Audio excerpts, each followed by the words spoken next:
Hello friends, ISST world में आपका स्वागत है। रॉयल होटल्स के वेब पेज को क्रिएट करने से पहले आपको ये ज़रूर जान लेना चाहिए कि आप किस तरह से इस डैशबोर्ड तक पहुंच पाए हैं। इस डैशबोर्ड को इंस्टॉल करने के लिए आपको प्रीवियस की कुछ वीडियोस को चेकआउट करना होगा।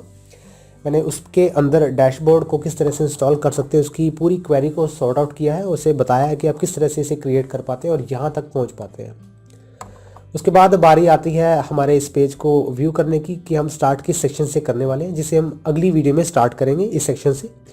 इस वीडियो में मैं आपको ये बताता हूँ कि आपके पास रिक्वायर्ड प्लगइन्स और थीम्स कौन कौन से होने चाहिए। एक वेबसाइट को बनाने के लिए काफ़ी सारे सेक्शंस को यूज़ में लाना पड़ता है और काफ़ी सारे सेक्शंस के अंदर काफ़ी फीचर्स को ऐड ऑन करना पड़ता है और उन फीचर को इंक्रीज़ करने के लिए हम प्लगइन्स का यूज़ करते हैं। यानी कि अगर आप इस पूरे सेक्शन पर देख पाएँ तो मेरे पास यहाँ पर एक आइकन है, इसे हम एज अ फीचर डिनोट करते हैं वर्डप्रेस के अंदर। यहाँ पर एक टैगलाइन है जो कि एक टेक्स्ट है, इस टेक्स्ट को भी हम एज अ फीचर डिनोट करते हैं। एंड हमारे पास ये बटन है। हर एक फीचर को इंक्रीज़ करने के लिए हमारे पास हर तरह के प्लगइन्स उपलब्ध हैं, हर तरह के प्लगइन्स एग्जिस्ट करते हैं।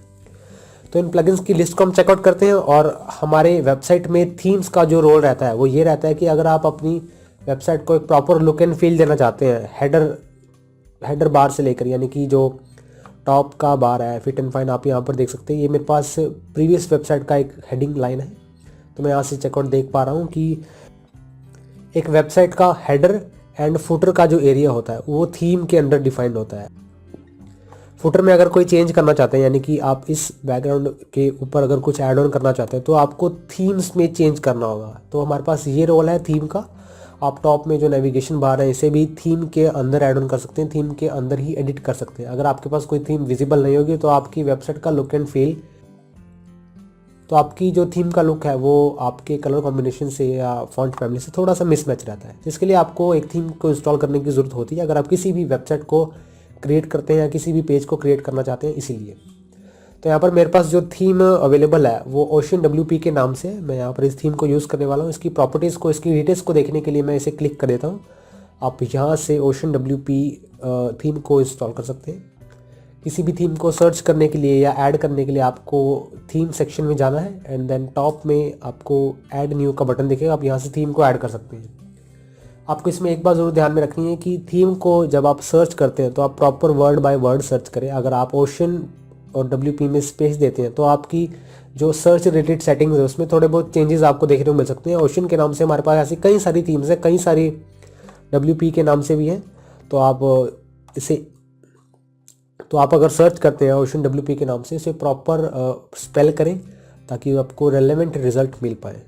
मैं इसे क्रॉस करता हूँ और आपको प्लगइन्स की ओर ले जाता हूँ कि हमारे पास प्लगइन्स किस किस तरह के प्लगइन्स हमारे वेबसाइट पर फीचर्स को बढ़ाने का काम करते हैं। और इन प्लगइन्स की लिस्ट मेरे पास यहाँ पर अवेलेबल है। मैंने जिन जिन प्लगइन्स को चेकमार्क किया है मैंने उन्हें अभी प्राइमरी बेसिस पर इंस्टॉल किया है। आप चाहें तो बाद में किसी फीचर को इंस्टॉल करने के लिए अलग प्लगइन को यूज़ में ला सकते हैं। मैंने कई तरह के फीचर्स को डिफाइन करने के लिए अलग अलग प्लगइन्स की ट्रेनिंग का पैक भी क्रिएट किया है, जिसे आप हमारे प्लगइन के पैकेज में देख पाएंगे कि हम किस तरह से अलग अलग प्लगइन से अलग अलग वेबसाइट के फीचर्स को इंक्रीज़ कर सकते हैं। तो सबसे पहला प्लगइन जो मेरे पास है वो सिक्योरिटी रिलेटेड है, प्राइवेसी रिलेटेड है, जो कि है लॉगिनाइजर के नाम से। लॉगिनाइजर का जो मोटिव है हमारे पास वो ये है कि अगर आपकी वेबसाइट पर कोई भी लॉगिनाइजर का जो प्लगइन का मेन रोल वो ये है कि अगर कोई भी आपकी वेबसाइट को क्रैक करने की कोशिश करता है या आपका पासवर्ड हैक करने की कोशिश करता है तो लॉगिनाइजर उससे कुछ लिमिटेड अटेम्प्ट्स देता है। यानी कि अगर वो 1 या 2 अटेम्प्ट्स करेगा उसके बाद लॉगिनाइजर उसे ऑटोमेटिकली ब्लॉक कर देगा। ये प्लगइन का जो फीचर है सिक्योरिटी बेसिस पर best of the best plugin है। दूसरा प्लगइन है हमारे पास एलिमेंटर के नाम से। एलिमेंटर हमारे इस ट्रेनिंग का सबसे प्राइमरी प्लगइन है। कुछ एड-ऑन्स भी इसके साथ अवेलेबल है। एलिमेंटर जो है वो हमारे इस ट्रेनिंग सेशन का सबसे प्राइमरी प्लगइन है। इस प्लगइन के थ्रू ही हम अपने वेब पेज को क्रिएट करने वाले हैं। जितने भी हमारे पास अट्रैक्टिव पेज अभी तक आपने देखे या देखने वाले हैं वो सभी एलिमेंटर प्लगइन के थ्रू क्रिएट किए गए हैं। एलिमेंटर जो है वो simple drag and drop tool है जिसे आप किसी भी विजेट को एज अ फीचर अपनी वेबसाइट में एम्बेड कर सकते हैं। आने वाली कुछ वीडियोज़ में आप देख पाएंगे कि एलिमेंटर किस तरह से काम करता है। अदरवाइज़ अगर आप उसकी फुल डिटेल चाहते हैं तो मैंने प्लगइन्स के पैक में एलिमेंटर की पूरी ट्रेनिंग को डिफाइन किया है, आप जाकर उसे चेकआउट कर सकते हैं। तो मेरे पास एलिमेंटर के साथ साथ एसेंशियल एड-ऑन्स जो कि एलिमेंटर के भी फीचर्स को इंक्रीज़ करता है, उस प्लगइन को इंस्टॉल किया है। इसे देखने के लिए आप वीडियो डिटेल्स पर क्लिक कीजिए और देख सकते हैं कि इसका जो आइकन है वो किस तरह का है और इसका जो नाम है प्रॉपरली आप सर्च कर सकते हैं प्लगइन्स के सेक्शन में। अगर आप थीम्स में भी प्रॉपर स्पेल करें और सर्च करते हैं ताकि आपको रेलेवेंट रिजल्ट मिले, ऐसा ही प्लगइन्स के साथ है। प्लगइन्स के साथ भी अगर आप सर्च करते हैं तो उसे प्रॉपरली स्पेल करें विदाउट एनी वर्ड मिस्टेक, तो आप उस प्लगइन को इजीली फाइंड आउट कर पाएंगे। अदरवाइज कई अलग तरह के रिकमेंडेशंस आपके पास आने शुरू हो जाएंगे। तो ये मेरे पास अवेलेबल है essential add-ons for plugin. Screenshots को मैं यहाँ पर चेकआउट कर लेता हूँ। और इसके बाद हमारा जो अगला प्लगइन है प्रीमियम एड-ऑन्स के नाम से। ये भी एलिमेंटर का ही एक पार्ट है, यानी एलिमेंटर के फीचर्स को इंक्रीज़ करने का एक ज़रिया है। व्यू डिटेल्स करता हूँ तो आपका जो प्रीमियम एड-ऑन्स फॉर एलिमेंटर है वो कुछ इस तरह से दिखता है। ये लोगो है प्रीमियम एड-ऑन्स प्लगइन का। आप इसे इंस्टॉल करें फीचर्स को इंक्रीज़ करने के लिए। एंड देन हमारे पास है कॉन्टैक्ट फॉर्म 7 नाम से प्लगइन। कॉन्टैक्ट फॉर्म 7 एक बेसिक कॉन्टैक्ट क्रिएट करने का प्लगइन है। इस प्लगइन का जो रोल है वो ये रहता है कि वेबसाइट में अगर आप किसी भी तरह का फॉर्म क्रिएट करना चाहते हैं तो आप इजीली उस फॉर्म को क्रिएट कर सकते हैं बाय कोडिंग, बाय बैकएंड में कोडिंग को ऐड ऑन करने से आप उस फॉर्म को क्रिएट कर सकते हैं विदाउट आप अगर आप वेबसाइट में कॉन्टैक्ट फॉर्म 7 नाम से प्लगइन को इंस्टॉल नहीं करें तो आप इस फॉर्म को वेबसाइट में एम्बेड नहीं कर पाएंगे। तो ये थे मेरे पास प्लगइन्स और थीम्स जो कि मैंने अपने इस वेब पेज को स्टार्ट करने से पहले रिक्वायर्ड प्लगइन्स और थीम्स हैं, आपको इसके बारे में बताना ज़रूरी था। इसके बाद से हम अपने प्रोसेस को शुरू करने वाले हैं। इस प्रोसेस को शुरू करेंगे वेब पेज को ऐड करने से। वेब पेज को क्रिएट करने के लिए आपको डैशबोर्ड सेक्शन में जाना है एंड देन पेजेस पर होवर करें। आपके पास यहाँ पर ऐड न्यू नाम से एक बटन अवेलेबल होगा। मैं इस ऐड न्यू बटन पर क्लिक करता हूँ और अपने इस पेज को क्रिएट करने के प्रोसेस को शुरू करते हैं। यहाँ पर मैं पेज का नाम लिख देता हूँ। यहाँ पर मैं रॉयल होटल्स के नाम से पेज को रखना चाहता हूँ, royal hotels home page.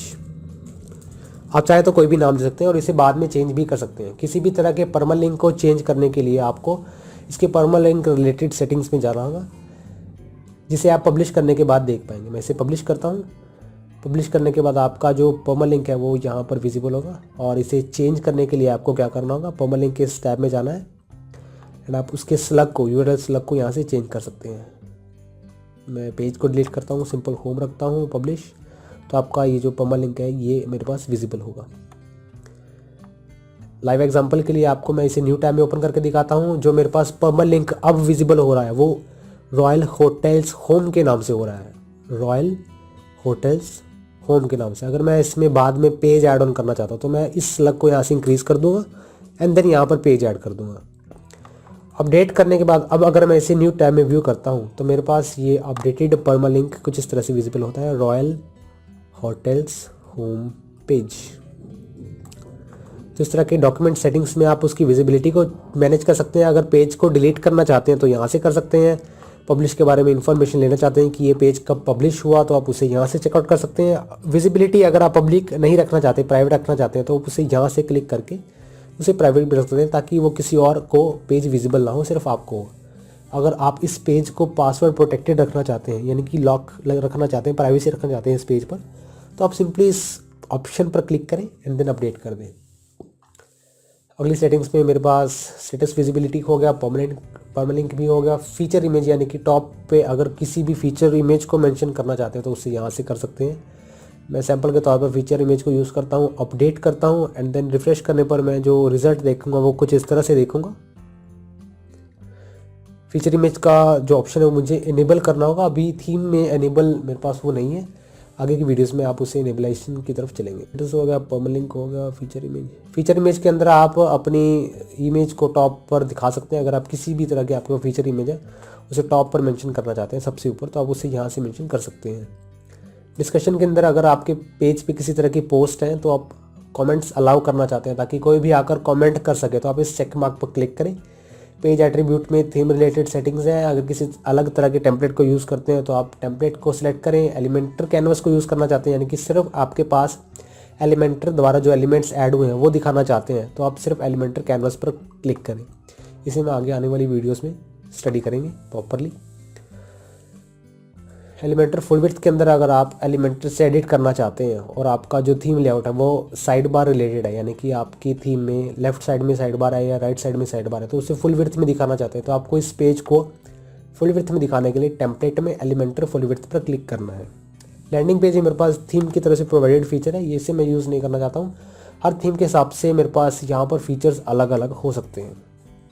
Parent page का मतलब यहाँ से ये कि मैंने कई सारे ऐसे पेजेस बनाए हैं। अगर मैं होम पेज को अबाउट अस के अंडर में लगाना चाहता हूँ, यानी कि अबाउट अस जो है मेरा प्राइमरी पेज हो, उसके नीचे ये पेज हो, तो उसके लिए मैं इस पेज का पेरेंट एलिमेंट बना सकता हूँ। इससे मैं अबाउट अस के पेज को रॉयल होटल्स होम पेज का पेरेंट पेज बना सकता हूँ।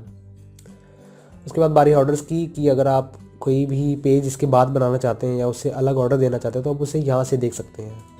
ऑर्डर इन द सेंस की नंबरिंग देना चाहते हैं कि आपने अगर इसके बाद कोई पेज बनाया है, सपोज़ कीजिए अगर आपने ये पेज क्रिएट किया तो आप इसे 1 ऑर्डर देंगे। सपोज़ आपने ये पेज क्रिएट किया तो उसके लिए आप यहाँ पर 2 ऑर्डर देंगे, और अगर आप किसी अलग पेज पर 1 ऑर्डर देना चाहते हैं, यहाँ से आप पेज के ऑर्डर को चेंजअप कर सकते हैं। अपडेट करते हैं और इस पेज को एलिमेंटर के थ्रू मैं एडिट करना चाहता हूँ, एलिमेंटर के थ्रू बनाना चाहता हूँ, इसलिए मैं इस बटन पर क्लिक करूँगा। आप चाहें तो ऑल पेजेस में जाकर उस पेज को फाइंड करें जिस पेज पर आपने काम करना है, और रॉयल होटल्स होम पेज को मैं एडिट विद एलिमेंटर के इस बटन पर मैं simply edit with Elementor button पर क्लिक करके इसे एलिमेंटर के थ्रू क्रिएट करता हूँ।